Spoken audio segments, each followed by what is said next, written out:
പിതാവും പുത്രനും പരിശുദ്ധാത്മാവുമായ ത്രിയേക ദൈവത്തിന്റെ തിരുനാമത്തിന് എന്നേക്കും മഹത്വമുണ്ടായിരിക്കട്ടെ. ആമേൻ. കർത്താവിനാൽ ഏറ്റവും സ്നേഹിക്കപ്പെടുന്ന പ്രിയ സഹോദരങ്ങളെ, ഇന്ന് നാം വിശുദ്ധ ലൂക്കായുടെ സുവിശേഷം 7-ാം അധ്യായത്തിലേക്ക് പ്രവേശിക്കുകയാണ്. 7-ാം അധ്യായത്തിൽ 5 പ്രധാനപ്പെട്ട കാര്യങ്ങളാണ് വിശദീകരിക്കുന്നത്. 1, ശതാധിപന്റെ ഭൃത്യനെ സുഖപ്പെടുത്തുന്ന സംഭവം. 2, വിധവയുടെ മകനെ പുനർജീവിപ്പിക്കുന്നത്. 3, സ്നാപക യോഹന്നാന്റെ ശിഷ്യന്മാർ സംശയവുമായി യേശുവിനെ സമീപിക്കുമ്പോൾ നൽകുന്ന ഉത്തരം. 4, യോഹന്നാനെ കുറിച്ചുള്ള യേശുവിന്റെ സാക്ഷ്യം. 5, പാപിനിയുടെ പാപം മോചിപ്പിക്കുന്നത്. ഈ 5 സംഭവങ്ങളും നമുക്ക് നൽകുന്ന പ്രധാനപ്പെട്ട സന്ദേശങ്ങൾ നമുക്ക് ഉൾക്കൊള്ളാൻ പരിശ്രമിക്കാം. ഒന്നാമതായിട്ട്, ശതാധിപന്റെ ഭൃത്യനെ സുഖപ്പെടുത്തുന്ന സംഭവം. 7-ാം അധ്യായം 1 മുതൽ 10 വരെയുള്ള വാക്യങ്ങൾ. ഒരു ശതാധിപന്റെ ഭൃത്യൻ രോഗബാധിതനായി ആസന്ന മരണനായി. യേശുവിനെ കുറിച്ച് കേട്ട് തന്റെ ഭൃത്യനെ സുഖപ്പെടുത്തണമെന്ന് അപേക്ഷിക്കാൻ യഹൂദ പ്രമാണികളെ യേശുവിന്റെ അടുക്കലേക്ക് അവൻ അയച്ചു. ഈ ശതാധിപൻ യഹൂദ പ്രമാണികളെ യേശുവിന്റെ അടുക്കലേക്ക് അയക്കാൻ കാരണം, ശതാധിപൻ അവർക്ക് സിനഗോഗ് പണിതു കൊടുത്തിട്ടുണ്ട്. യഹൂദരോട് കൂറുള്ള മനുഷ്യനാണ്. 4-ാം വാക്യത്തിൽ പറയുന്നു, അവർ യേശുവിന്റെ അടുത്ത് വന്ന് കേണപേക്ഷിച്ചു പറഞ്ഞു, നീ ഇത് ചെയ്തു കൊടുക്കാൻ അവൻ അർഹനാണ്. എന്തെന്നാൽ അവൻ നമ്മുടെ ജനത്തെ സ്നേഹിക്കുന്നു, നമുക്കൊരു സിനഗോഗ് പണിയിച്ചു തരികയും ചെയ്തിട്ടുണ്ട്. യേശു അവരോടൊപ്പം പുറപ്പെട്ടു. അവൻ യേശുവിനെ പറ്റി കേട്ട് തന്റെ ഭൃത്യനെ സുഖപ്പെടുത്താൻ അപേക്ഷിക്കുവാനായിട്ടാണ് യഹൂദ പ്രമാണികളെ പറഞ്ഞു വിട്ടത്. അപ്പോൾ യേശുവിൽ അവന് വിശ്വാസം ഉണ്ടായിരുന്നു. അതുകൊണ്ടാണ് യഹൂദർക്ക് അവൻ സിനഗോഗ് പണിതു കൊടുത്തത്. യേശുവിൽ അവന് വിശ്വാസമുണ്ടായി. യേശുവിനെ പറ്റി കേട്ട് തന്റെ ഭൃത്യനെ സുഖപ്പെടുത്തണമെന്ന് അപേക്ഷിക്കാൻ ചിലരെ യേശുവിന്റെ അടുക്കലേക്ക് അയച്ചതാണ്. അപ്പൊ അവൻ കേട്ടു, അവന് വിശ്വാസം ഉണ്ടായിരുന്നു. അതുകൊണ്ടാണ് അവൻ പറഞ്ഞു വിട്ടത്. യേശു അവരോടൊപ്പം ശതാധിപന്റെ ഭവനത്തിലേക്ക് പുറപ്പെട്ടു. അവൻ വീടിനോട് അടുക്കാറായപ്പോൾ ആ ശതാധിപൻ തന്റെ സ്നേഹിതരിൽ ചിലരെ അയച്ച് അവനോട് പറഞ്ഞു, കർത്താവേ, അങ്ങ് ബുദ്ധിമുട്ടണ്ട. അങ്ങ് എന്റെ വീട്ടിൽ പ്രവേശിക്കാൻ ഞാൻ യോഗ്യനല്ല. അങ്ങയെ നേരിട്ട് സമീപിക്കാൻ പോലും എനിക്ക് യോഗ്യതയില്ല എന്ന് ഞാൻ വിചാരിച്ചു. അങ്ങ് ഒരു വാക്കുച്ചരിച്ചാൽ മതി, എന്റെ ഭൃത്യൻ സുഖമാക്കപ്പെടും. അങ്ങ് എന്റെ ഭവനത്തിൽ വരാൻ ഞാൻ യോഗ്യനല്ല. വിജാതീയരുടെ ഭവനത്തിൽ യഹൂദർ പ്രവേശിക്കുക സാധാരണമല്ല. ഇവന്റെ ഈ വാക്ക്, അങ്ങ് ഒരു വാക്കുച്ചരിച്ചാൽ മതി, എന്റെ ഭൃത്യൻ സുഖമാക്കപ്പെട്ടുകൊള്ളും. കാരണം ഞാനും അധികാരത്തിന് കീഴ്പ്പെട്ടവനാണ്, എന്റെ കീഴിലും പടയാളികളുണ്ട്. ഞാൻ ഒരുവനോട് പോവുക എന്ന് പറയുമ്പോൾ അവൻ പോകുന്നു, വേറൊരുവനോട് വരുക എന്ന് പറയുമ്പോൾ അവൻ വരുന്നു. എന്റെ ദാസനോട് ഇത് ചെയ്യുക എന്ന് പറയുമ്പോൾ അവൻ ചെയ്യുന്നു. യേശു ഇത് കേട്ട് അവനെപ്പറ്റി വിസ്മയിച്ചു. ഒരു വ്യക്തിയുടെ വിശ്വാസം കണ്ട് യേശു വിസ്മയിക്കുകയാണ്. തന്നെ അനുഗമിച്ചിരുന്ന ജനക്കൂട്ടത്തിന് നേരെ തിരിഞ്ഞിട്ട് യേശു പറഞ്ഞു, ഞാൻ നിങ്ങളോട് പറയുന്നു, ഇസ്രായേലിൽ പോലും ഇതുപോലൊരു വിശ്വാസം ഞാൻ കണ്ടിട്ടില്ല. ഈ വിജാതീയന്റെ വിശ്വാസം ഇസ്രായേലിൽ ഒരുവനിൽ പോലും ഞാൻ കണ്ടിട്ടില്ല. അയക്കപ്പെട്ടവർ തിരിച്ചു ചെന്നപ്പോൾ ആ ഭൃത്യൻ സുഖപ്പെട്ടിരുന്നതായി കണ്ടു. അവനൊന്ന് വിസ്മയിച്ചതേ ഉള്ളൂ അവരുടെ വിശ്വാസം കണ്ട്. അപ്പോൾ അവർക്ക് ലഭിച്ച അനുഗ്രഹം നോക്കിയേ. രക്തസ്രാവക്കാരിയുടെ വിശ്വാസം കണ്ട് യേശു അറിയാതെ യേശുവിൽ നിന്ന് ശക്തി പുറപ്പെട്ടു. അവൾ വസ്ത്രാഞ്ചലത്തിൽ ഒന്ന് തൊട്ടതേ ഉള്ളൂ. ഇവിടെ ഈ വിജാതീയന്റെ വിശ്വാസം 11 മുതലുള്ള വാക്യങ്ങൾ. അതിനുശേഷം അവൻ നായിൻ പട്ടണത്തിലേക്ക് പോയി. ശിഷ്യന്മാരും വലിയ ഒരു ജനക്കൂട്ടവും അവനെ അനുഗമിച്ചു. അവൻ നഗര കവാടത്തിനടുത്തെത്തിയപ്പോൾ മരിച്ചുപോയ ഒരുവനെ ചിലർ എടുത്തുകൊണ്ടുവരുന്നത് യേശു കണ്ടു. ഒരു വിധവയുടെ ഏക പുത്രനായിരുന്നു അവൻ. പട്ടണത്തിൽ നിന്ന് വലിയൊരു ജനക്കൂട്ടവും അവളോടൊപ്പം ഉണ്ടായിരുന്നു. അവളെ കണ്ട് മനസ്സലിഞ്ഞ് കർത്താവ് അവളോട് പറഞ്ഞു, കരയേണ്ട. അവൻ മുന്നോട്ട് വന്ന് ശവമഞ്ചത്തിന്മേൽ തൊട്ടു. അത് വഹിച്ചിരുന്നവർ നിന്നു. അപ്പോൾ അവൻ പറഞ്ഞു, യുവാവേ, ഞാൻ നിന്നോട് പറയുന്നു, എഴുന്നേൽക്കുക. മരിച്ചവൻ ഉടനെ എഴുന്നേറ്റിരുന്നു. അവൾ യേശുവിനോട് അപേക്ഷിച്ചില്ല, പ്രാർത്ഥിച്ച് കാത്തിരുന്നുമില്ല. പക്ഷേ യേശു മുന്നോട്ട് വന്ന് അവളെ കണ്ട് മനസ്സലിഞ്ഞ് അവളോട് പറഞ്ഞു, കരയേണ്ട. വീണ്ടും അവൻ മുന്നോട്ട് വന്ന് ശവമഞ്ചത്തിൽ തൊട്ടു. അത് വഹിച്ചിരുന്നവർ നിന്നു. അപ്പോൾ അവൻ പറഞ്ഞു, യുവാവേ, ഞാൻ നിന്നോട് പറയുന്നു, എഴുന്നേൽക്കുക. ആ യുവാവ് ഉടനെ എഴുന്നേറ്റിരുന്നു. 15-ാം വാക്യം മുതൽ. മരിച്ചവൻ ഉടനെ എഴുന്നേറ്റിരുന്നു. അവൻ സംസാരിക്കാൻ തുടങ്ങി. യേശു അവനെ അമ്മയ്ക്ക് ഏൽപ്പിച്ചു കൊടുത്തു. എല്ലാവരും ഭയപ്പെട്ടു. ഈ ഭയം ഭീരുത്വത്തിന്റെ ഭയമല്ല, ദൈവത്തിന്റെ ശക്തമായ ഇടപെടൽ കാണുമ്പോൾ വിസ്മയഭരിതരായി. അവർ ദൈവത്തെ സ്തുതിച്ചുകൊണ്ട് പറഞ്ഞു, ഒരു വലിയ പ്രവാചകൻ നമ്മുടെ ഇടയിൽ ഉദയം ചെയ്തിരിക്കുന്നു. യേശുവിനെ അവർ വിശ്വസിച്ചേറ്റു പറയാണ്, ഒരു വലിയ പ്രവാചകൻ നമ്മുടെ ഇടയിൽ ഉദയം ചെയ്തിരിക്കുന്നു. ദൈവം തന്റെ ജനത്തെ സന്ദർശിച്ചിരിക്കുന്നു. പ്രവാചകന്മാരിലൂടെ എപ്പോഴും ദൈവമാണ് തന്റെ ജനത്തെ സന്ദർശിക്കുന്നത്. അപ്പൊ ഇവിടെ വളരെ ശക്തമായി പറയുകയാണ്, ദൈവം തന്റെ ജനത്തെ സന്ദർശിച്ചിരിക്കുന്നു. അവനെ പറ്റിയുള്ള ഈ വാർത്ത യൂദയ മുഴുവനിലും പരിസരങ്ങളിലും പരന്നു. ദൈവം തന്റെ ജനത്തെ സന്ദർശിച്ചിരിക്കുന്നു. യേശുവിൽ ദൈവം ഇമ്മാനുവേലായി അവിടുന്ന് തന്റെ ജനത്തെ സന്ദർശിച്ചിരിക്കുന്നു. 18 മുതലുള്ള വാക്യം. ഈ സംഭവങ്ങളെ പറ്റിയെല്ലാം യോഹന്നാന്റെ ശിഷ്യന്മാർ അവനെ അറിയിച്ചു. അവൻ ശിഷ്യന്മാരിൽ 2 പേരെ വിളിച്ച്, വരാനിരിക്കുന്നവൻ നീ തന്നെയോ അതോ ഞങ്ങൾ വേറൊരുത്തനെ കാത്തിരിക്കണമോ എന്ന് കർത്താവിനോട് ചോദിക്കാൻ പറഞ്ഞയച്ചു. യോഹന്നാൻ തന്റെ ശിഷ്യന്മാരിൽ 2 പേരെ പറഞ്ഞയച്ചു. വരാനിരിക്കുന്നവൻ നീ തന്നെയോ അതോ ഞങ്ങൾ വേറൊരാളെ കാത്തിരിക്കണമോ? ഇത് ചോദിക്കാനാണ് ഈ 2 പേരെ കർത്താവിന്റെ അടുത്ത് പറഞ്ഞയച്ചത്. അവർ അവന്റെ അടുത്ത് ചെന്ന് പറഞ്ഞു, വരാനിരിക്കുന്നവൻ നീ തന്നെയോ അതോ ഞങ്ങൾ മറ്റൊരുവനെ കാത്തിരിക്കണമോ എന്ന് ചോദിക്കാൻ സ്നാപക യോഹന്നാൻ ഞങ്ങളെ നിന്റെ അടുത്തേക്ക് അയച്ചിരിക്കുന്നു. അപ്പോൾ യേശു വളരെ പേരെ രോഗങ്ങളിൽ നിന്നും പീഡകളിൽ നിന്നും അശുദ്ധാത്മാക്കളിൽ നിന്നും സുഖപ്പെടുത്തുകയും അനേകം കുരുടന്മാർക്ക് കാഴ്ച കൊടുക്കുകയും ചെയ്തു. അവൻ പറഞ്ഞു, നിങ്ങൾ കാണുകയും കേൾക്കുകയും ചെയ്തതെല്ലാം ചെന്ന് യോഹന്നാനെ അറിയിക്കുക. കുരുടന്മാർ കാണുന്നു, മുടന്തന്മാർ നടക്കുന്നു, കുഷ്ഠരോഗികൾ സുഖപ്പെടുന്നു, ചെകിടർ കേൾക്കുന്നു, മരിച്ചവർ ഉയർപ്പിക്കപ്പെടുന്നു, ദരിദ്രരോട് സുവിശേഷം പ്രസംഗിക്കപ്പെടുന്നു.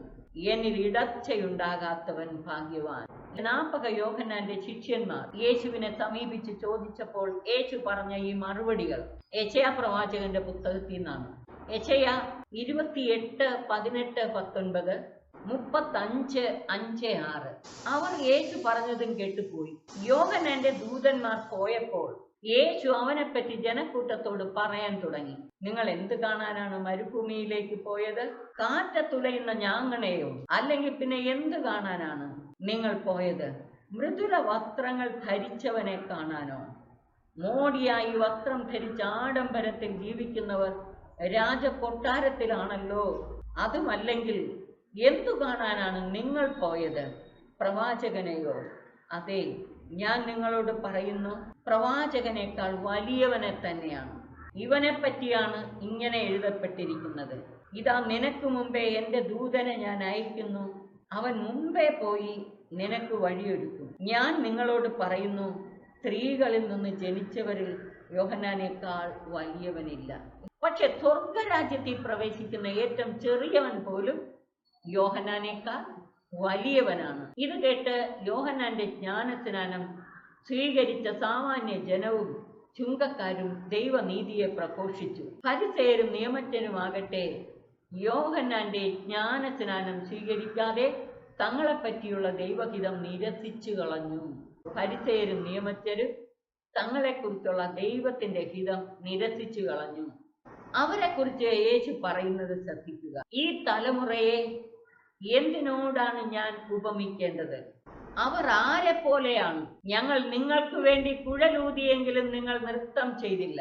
ഞങ്ങൾ നിങ്ങൾക്ക് വേണ്ടി വിലാപഗാനം ആലപിച്ചു എങ്കിലും നിങ്ങൾ കരഞ്ഞില്ല എന്ന് ചന്തസ്ഥലത്തിരുന്ന് കൂട്ടുകാരോട് വിളിച്ചു പറയുന്ന കുട്ടികളെ പോലെയാണവർ. എന്നുവെച്ചാൽ പ്രതികരണ ശേഷിയില്ലാത്തവരെ. ചന്തസ്ഥലത്ത് ഞങ്ങൾ ചെന്ന് കുഴലൂതിയിട്ടും അവരെ നൃത്തം ചെയ്തില്ല. അതുപോലെ വിലാപഗാനം ആലപിച്ചെങ്കിലും അവർ വിലപിച്ചില്ല. ഇസ്രായേൽ ജനത്തെ, ദൈവജനത്തെ ദൈവരാജ്യത്തിന്റെ മൂല്യങ്ങൾ കണ്ട് അതനുസരിച്ച് പ്രത്യുത്തരിക്കാൻ പ്രതികരണ ശേഷിയില്ലാത്ത ജനമാണെന്ന് ഇസ്രായേൽ ജനം. യോഹന്നാൻ അപ്പം ഭക്ഷിക്കാത്തവനും വീഞ്ഞു കുടിക്കാത്തവനുമായി വന്നു. അവനെ പിശാച് ബാധിച്ചിരിക്കുന്നെന്ന് നിങ്ങൾ പറയുന്നു. മനുഷ്യപുത്രൻ ഭക്ഷിക്കുന്നവനും പാനം ചെയ്യുന്നവനുമായിട്ട് വന്നു. അപ്പോൾ ഇതാ ഭോജനപ്രിയനും മദ്യപനും ചിന്തക്കാരെയും പാപികളെയും സ്നേഹിക്കുന്നവനും എന്ന് പറഞ്ഞ് ശരിയായത് തിരിച്ചറിയാൻ പറ്റാതെ പോകുന്നവര്. 7-ാം അധ്യായത്തിലെ അവസാന സംഭവം യേശു പാപിനിക്ക് മോചനം നൽകുന്ന സംഭവം. ഫരിസയരിൽ ഒരുവൻ തന്നോടൊത്ത് ഭക്ഷണം കഴിക്കാൻ അവനെ ക്ഷണിച്ചു. യേശു അവന്റെ വീട്ടിൽ പ്രവേശിച്ച് ഭക്ഷണത്തിലിരുന്നു. അപ്പോൾ ആ പട്ടണത്തിലെ പാപിനിയായ ഒരുവൾ ഫരിസയന്റെ വീട്ടിൽ അവൻ ഭക്ഷണത്തിനിരിക്കുന്നു എന്നറിഞ്ഞ് ഒരു വെൺകൽഭരണി നിറയെ സുഗന്ധ തൈലവുമായി അവിടെ വന്നു. അവൾ അവന്റെ പിന്നിൽ പാദത്തിനരികെ കരഞ്ഞുകൊണ്ട് നിന്നു. അവൾ അവന്റെ പാദങ്ങൾ കണ്ണുനീരുകൊണ്ട് കഴുകുകയും തലമുടി കൊണ്ട് തുടയ്ക്കുകയും ചുംബിക്കുകയും സുഗന്ധ തൈലം പൂശുകയും ചെയ്തു. അവനെ ക്ഷണിച്ച ആ ഫരിസയൻ ഇത് കണ്ട് സ്വഗതമായി പറഞ്ഞു, ഇവൻ പ്രവാചകനാണെങ്കിൽ തന്നെ സ്പർശിക്കുന്ന സ്ത്രീ ആരെന്നും ഏത് തരക്കാരിയെന്നും അറിയുമായിരുന്നു. ഇവിടെ നമുക്ക് ഈ പാപിനിയായ സ്ത്രീയെ കുറിച്ച് പറയുമ്പോൾ കർത്താവ് മറ്റൊരു കാര്യം എടുത്തു പറയുന്നു. ശിമയോനെ, എനിക്ക് നിന്നോടൊരു കാര്യം പറയാനുണ്ട്, ഗുരു അരുളി ചെയ്താലും. അവൻ പറഞ്ഞു, ഒരു ഉത്തമർണന് 2 കടക്കാർ ഉണ്ടായിരുന്നു. ഒരുവൻ 500 മറ്റവൻ 50 denarii കടപ്പെട്ടിരുന്നു. വീട്ടാൻ കഴിവില്ലാത്തത് കൊണ്ട് ഇരുവർക്കും അവൻ കടമിളച്ചു കൊടുത്തു. ആ 2 പേരിൽ ആരാണ് അവനെ കൂടുതൽ സ്നേഹിക്കുക? ആരാ കൂടുതൽ സ്നേഹിക്കുക? ആ 2 പേരിൽ ആരാണ് അവനെ കൂടുതൽ സ്നേഹിക്കുക? ശിമയോൻ മറുപടി പറഞ്ഞു, ആർക്ക് അവൻ കൂടുതൽ ഇളവ് ചെയ്തോ അവൻ എന്ന് ഞാൻ വിചാരിക്കുന്നു. യേശു ആ സ്ത്രീയുടെ നേരെ തിരിഞ്ഞ് ശിമയോനോട് പറഞ്ഞു, നീ ഈ സ്ത്രീയെ കാണുന്നല്ലോ. ഞാൻ നിന്റെ വീട്ടിൽ വന്നു, കാലു കഴുകാൻ നീ എനിക്ക് വെള്ളം തന്നില്ല. എന്നാൽ ഇവൾ കണ്ണീരുകൊണ്ട് എൻ്റെ കാല് കഴുകുകയും തലമുടി കൊണ്ട് തുടയ്ക്കുകയും ചെയ്തു. നീ എനിക്ക് ചുംബനം തന്നില്ല. എന്നാൽ ഞാൻ ഇവിടെ പ്രവേശിച്ചതു മുതൽ എൻ്റെ പാദങ്ങൾ ചുംബിക്കുന്നതിൽ നിന്ന് ഇവൾ വിരമിച്ചിട്ടില്ല. അവൻ അവളോട് പറഞ്ഞു, നിന്റെ വിശ്വാസം നിന്നെ രക്ഷിച്ചിരിക്കുന്നു, സമാധാനത്തോടെ പോവുക. ഈ പാപിനിയുടെ ഉദാഹരണം, ഈ ഉപമ നൽകുന്ന സന്ദേശം എന്താണ്? ലൂക്കാ ഈ പാപിനിയെ കുറിച്ച് പറയുന്നതിന്റെ ഉദ്ദേശം, യേശുവിന്റെ രാജ്യത്തിൽ പാപികൾക്കും ചുങ്കക്കാർക്കും എല്ലാം സ്ഥാനമുണ്ട്. അനുതപിക്കുന്ന പാപികളെ കുറിച്ചാണ് കർത്താവ് ഏറ്റവും അധികം സന്തോഷിക്കുന്നത്. അനുതപിക്കുന്ന പാപികളെ കുറിച്ച് സ്വർഗം സന്തോഷിക്കും. ഇവളുടെ നിരവധിയായ പാപങ്ങൾ ക്ഷമിച്ചു. കാരണം ഇവള് കൂടുതൽ സ്നേഹിച്ചു. കൂടുതൽ സ്നേഹിച്ചത് കൊണ്ടാണ് ഇവളുടെ പാപം ക്ഷമിക്കപ്പെടുന്നത്. അവൻ അവളോട് പറഞ്ഞു, നിന്റെ പാപങ്ങൾ ക്ഷമിക്കപ്പെട്ടിരിക്കുന്നു. അവനോടുകൂടെ പന്തിയിലിരുന്നവർ പരസ്പരം പറയാൻ തുടങ്ങി, പാപങ്ങൾ ക്ഷമിക്കുക പോലും ചെയ്യുന്ന ഇവനാരാണ്? നമുക്ക് യഥാർത്ഥ ദൈവസ്നേഹമുണ്ടെങ്കിൽ, ദൈവത്തോട് ആദരവും സ്നേഹവും അനുതാപവും ഉണ്ടെങ്കിൽ നിരവധിയായ പാപങ്ങൾ ക്ഷമിക്കപ്പെടും.